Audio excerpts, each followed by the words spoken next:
কবে ফিরছেন বিএনপির ভারপ্রাপ্ত চেয়ারম্যান তারেক রহমান?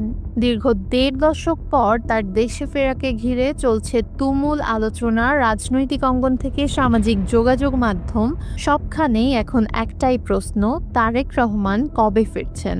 শেষ হলো সব জল্পনা কল্পনা। জানা গেছে নভেম্বরের শেষের দিকেই দেশে ফিরছেন বিএনপির ভারপ্রাপ্ত চেয়ারম্যান তারেক রহমান।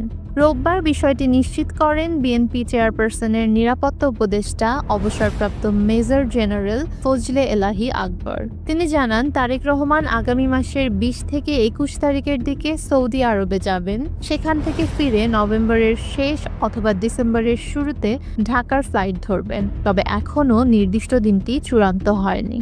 তারেক রহমানের দেশে ফেরাকে ঘিরে বিএনপির পক্ষ থেকে ইতোমধ্যেই বিশেষ নিরাপত্তা কমিটি গঠন করা হয়েছে।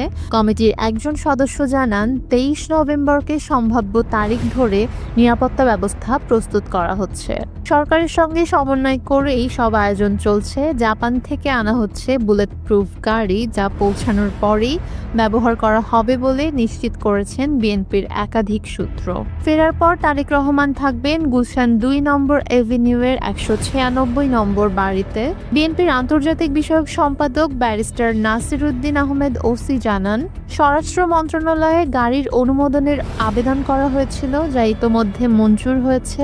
আগ্নেয়াস্ত্রের লাইসেন্সও প্রক্রিয়াধীন রয়েছে বলে জানান তিনি। সবকিছু ঠিকঠাক থাকলে নভেম্বরের শেষেই দেশে ফিরতে পারেন তারেক রহমান।